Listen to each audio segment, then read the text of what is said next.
कि माँ यशोदा का हाल क्या होगा और उन गोपियों का हाल क्या होगा। आज बैठे हैं भगवान कन्हैया आंखों में आंसू भर के कहने लगे, जब मेरी माँ देवकी हमें माखन मिश्री खिलाती है तो मुझे माखन मिश्री अच्छा नहीं लगता, माँ यशोदा की याद आने लगती है। और विचार कर रहे हैं कि मन में सोचे मदन मुरारी और बोली झूठ मैंने राधा से।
बचपन के खेला सुहाने कोई लगे रहे बहुत लुहाने।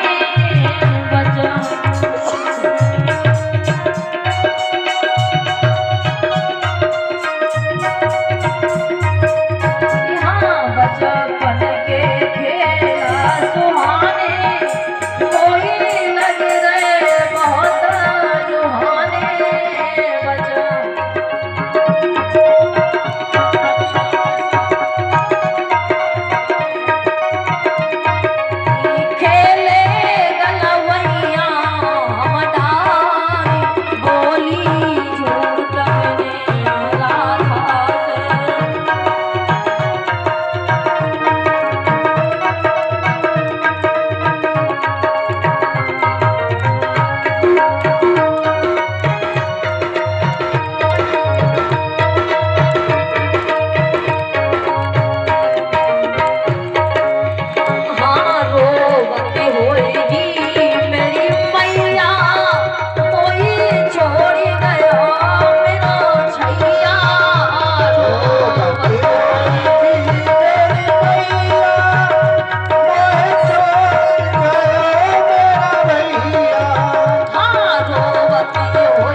मुरली मनोधर अकेले बैठे हैं, विचार कर रहे हैं।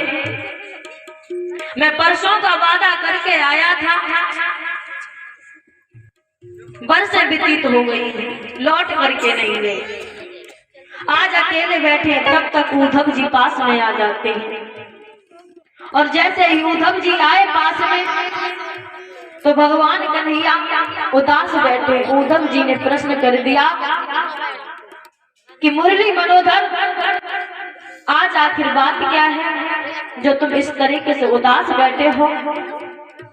और जब जब भी मैं पास में आया करता था तो तुम्हारा चेहरा फूल की तरीके से खिलता था, लेकिन आज खिला हुआ चेहरा मुरझाया क्यों है? ये बात जब कही तो उद्धव जी कहने लगे हैं, उद्धव जी से एक बात कही, उद्धव हमें उन गोपियों की और राधा की, माँ यशोदा, बाबा नंद की, सबकी याद आती है बहुत। ऐसा करो, हम तुम्हें पत्र लिखते हैं और उन गोपियों को धैर्य बढ़ा करके आओ। मेरे उधो वृंदावन जइयो, जाय के राधा से कहियो, याद करत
भगवान कन्हैया कहने लगे, उद्धव एक काम करो, आप वृंदावन में चले जाओ, माँ यशोदा उन गोपियों को धैर्य बना करके आओ।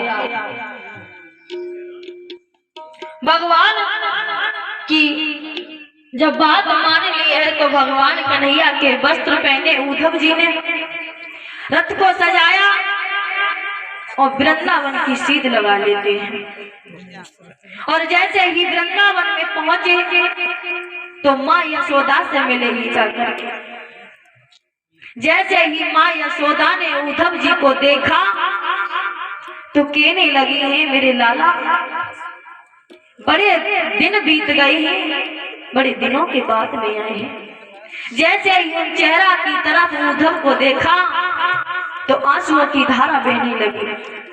कहने लगे, उद्धव तुम आए हो, लेकिन वो कन्हैया नहीं आया जो मुझसे परसों का वादा करके गया था। आज वर्ष व्यतीत हो गई है, लौट करके नहीं आया।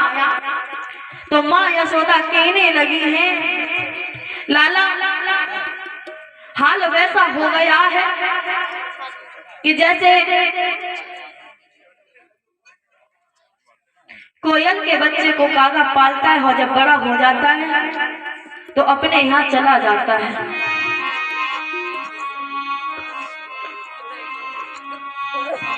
माँ यशोदा कहने लगी है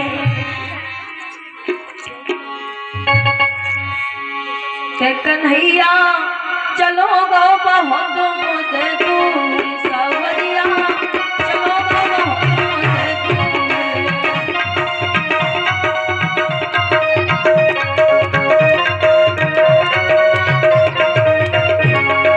आज उद्धव से माँ यशोदा आंखों में आंसू भर के कहने लगी, हाँ कन्हैया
पालता है, वैसे ही मैंने अपने कन्हैया को पाला, पाल पोस करके बड़ा किया। वैसे ही माँ देवकी के पास में चला गया। आज उद्धव उनको धैर्य बनाते हैं, कहते हैं कि वो तुम्हारा बेटा नहीं था, वो भगवान कन्हैया थे, ईश्वर थे, परमात्मा थे। यह भी तुम्हारे सौभाग्य की बात है जो तुम्हारे हाथों से उनका पालन पोषण हुआ है। जैसे ये शब्द सुने हैं तो माँ कहने लगी है, उद्धव तो मैं क्या करूं। जैसे ये शब्द कहे तो कहने लगी है, उद्धव मेरी बात सुनो,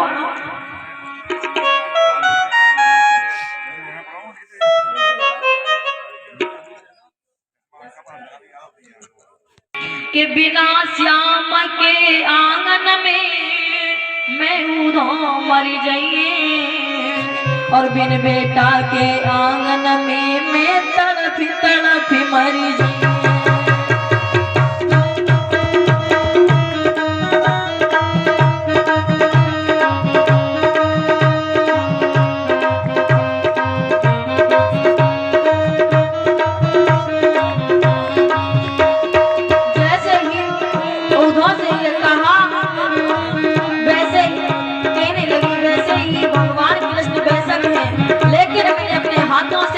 कन्हैया को पाला और पालने के बाद वो मुझे वर्षों का वादा करके चला गया।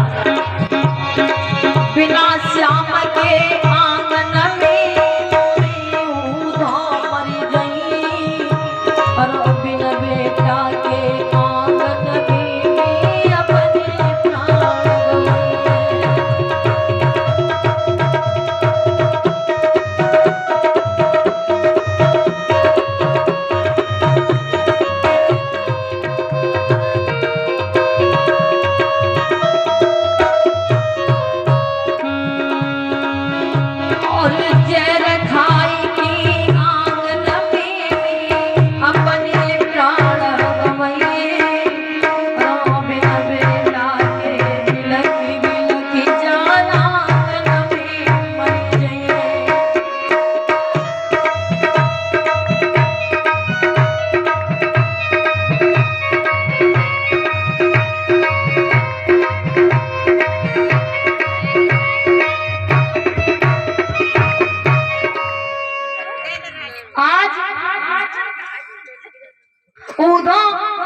क्षमा मांगने लगे हैं माँ यशोदा से।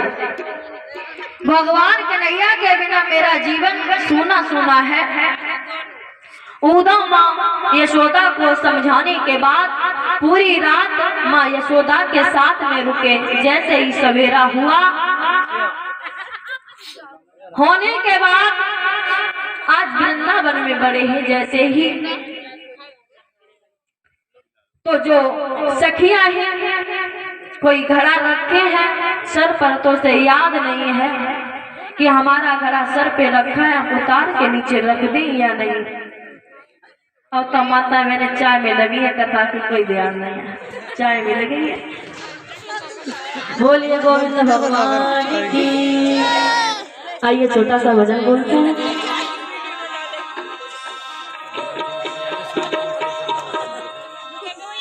कि चल रही है पुरवैया सखी मेरे मोहन नैया, चल रही है पुरवैया सखी मेरे रसिया नैया।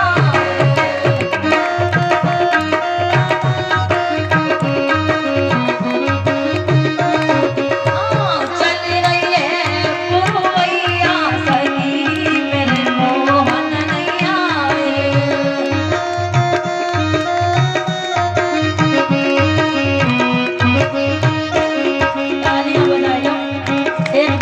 की बात और है, कल सुबह चले जाएंगे, परेशान नहीं करेंगे।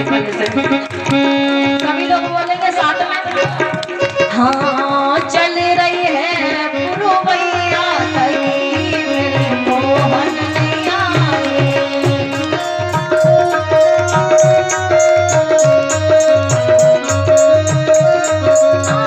चल रही है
बिहारी लाल की, राधा रानी सरकार